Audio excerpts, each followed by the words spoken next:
ku ikut agamamu, jangan tinggal kataku. Maulaya salli wa sallim daiman abadan ala habibika khairil khalqi kullihim.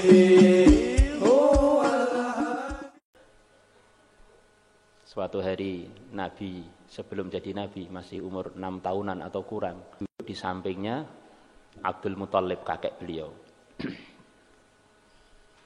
Maka Nabi kita ini, Nabi kecil, calon Nabi, menjulurkan kakinya ke arah depan, di dekat Ka'bah sana. Waktu itu ada satu kabilah yang terkenal ahli qiyafah, ahli mendeteksi data dari kaki-kaki. Nah, zaman dulu itu ada orang-orang terkenal begitu, ahli qiyafah. Kalau ada orang berjalan di jalan, dari kakinya itu tahu ini laki-laki atau perempuan, apa ini waria itu tahu. Nah, ini pincang apa tidak, berapa hari yang lalu tahu. Ini dari kabilah mana tahu, saking pinternya itu. Nah.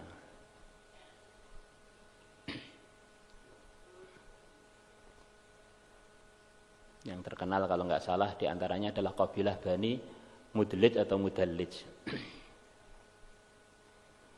Maka Nabi menjulurkan begitu itu, kakinya ke arah depan. Maka orang itu tawaf juga ngelewati makom Ibrahim, bekas telapak kakinya Nabi Ibrahim yang di Mekah sana. Maka selepas tawaf mereka datang kepada Abdul Muthalib. Mbah, kalau bahasa Jawanya mbah, ten samping-sampean niku sinten? Yang di samping Tuhan itu siapa? Kenapa kok kamu tanya? Ini mesti cucunya yang punya telapak kaki itu. Nah, sama ini. Nah, ini siapa ini? Kok cucunya Ibrahim ada di samping Tuhan itu siapa? Ya memang ini cucunya Ibrahim. Nah, maka Abdul Muthalib tua mbah sayang kepada Nabi Muhammad kecil ini. Nah, wah ini ahli-ahli data sudah yakin bahwa ini memang cucunya Nabi Ibrahim. Nah, kita sholat, baca sholawat pada Nabi dan keluarganya, biar diberi rahmat dan barokah oleh Allah sebagaimana dalam Nabi Ibrahim dan keluarganya. Kita sholat sampai menjelang hari kiamat, umat ini sholat. Sampai zamannya Ya'juj Ma'juj, sampai zaman datang angin wangi, akhirnya semua orang iman wafat. Selalu menyebut Nabi Ibrahim dan keluarganya, Nabi Ibrahim dan keluarganya. Maka kata sebagian ulama, ini maknanya Nabi Ibrahim dan keluarganya itu akan terus digunakan oleh Allah saf awal di dalam memperjuangkan agama sampai menjelang hari kiamat. Nah, memang sudah begitu, itu keputusan Allah dan itu adalah keadilan Allah. Cucunya orang yang berjuang habis-habisan dengan cucunya yang lain mesti rahmat yang diberikan oleh Allah berbeda.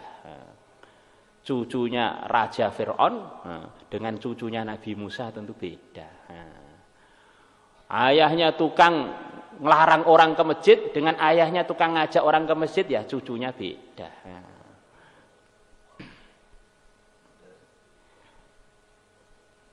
Maka Allah Subhanahu wa taala memberikan macam-macam ujian kepada Nabi Ibrahim dan Nabi Ibrahim lulus.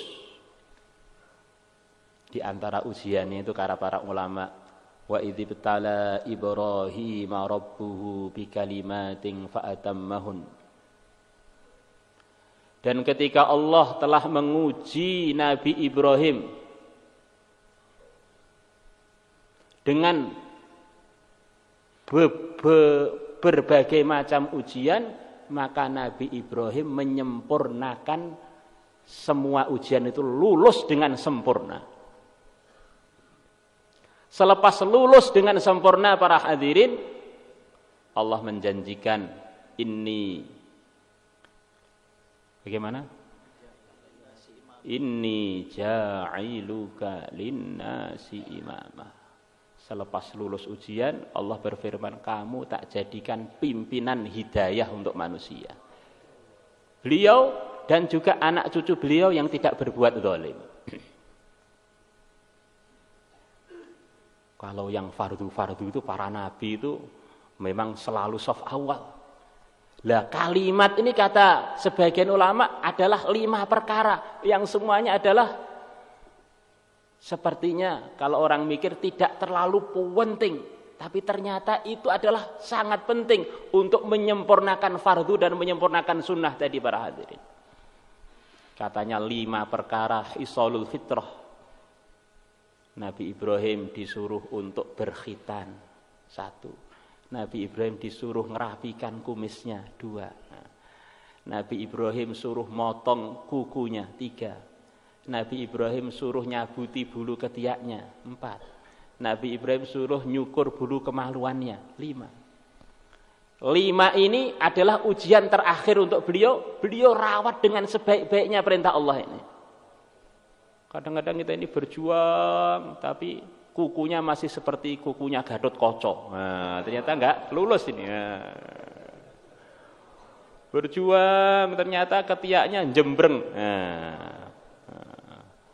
Terus yang di dalam sarung lebih panjang lagi. Oh, ini ceritanya Nabi Ibrahim jadi imam ini diantaranya karena ngerawat hisolul fitrah ini para hadirin.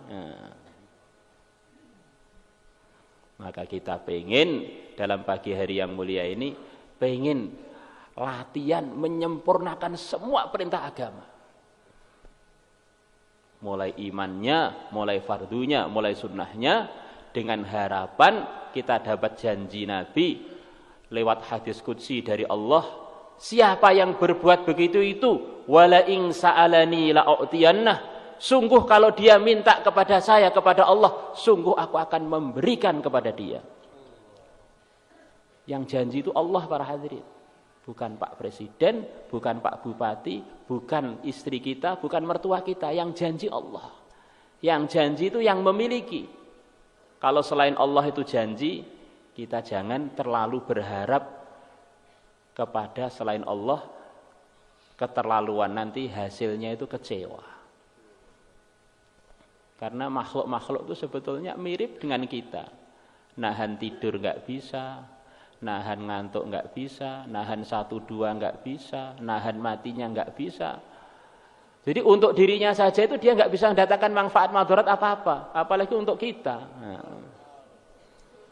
Maka untuk makhluk arahan Nabi, kalau dengan makhluk itu selain Rasulullah tentu saja dan pengikut Rasulullah, kalau nyinta itu sedengan saja. Ahbib habibaka haunan ma asa ayyakuna baghidaka yauman ma. Cintailah orang yang kamu cintai sedengan saja.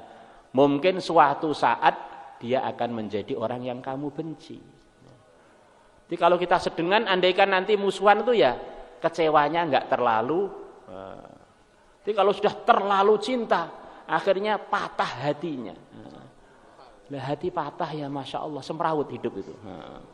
Kita enggak usah patah aja sering susah. Ini kalau patah harus bagaimana? Abghid baghidaka haunan ma asa ayyakuna habibaka yauman ma. Cintailah orang yang kamu cintai sedengan, yang kamu benci, bencilah orang yang kamu benci sedengan aja. Mungkin saja nanti akan jadi orang yang kamu cintai suatu hari. Kita ini jangan sampai musuhan itu terlalu begitu. Jangan-jangan nanti jadi mertua kita. Akhirnya malu dulu waktu musuhan, pokoknya musuhan sampai cucu ke-7. Ternyata akhirnya lamaran dengan putrinya, malu kita.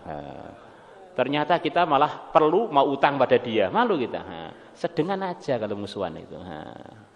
Apalagi dengan umat Islam ya jangan musuhan lah. Jadi orang-orang yang dipilih oleh Allah para hadirin untuk jadi asbab hidayah besar ini adalah orang-orang yang ditolong oleh Allah untuk menyempurnakan fardunya dan sunnahnya. Wala in ista'adzani la, sungguh orang yang begitu tadi yang full fardu, full sunnah, kalau minta perlindungan kepada saya, pasti saya akan melindunginya.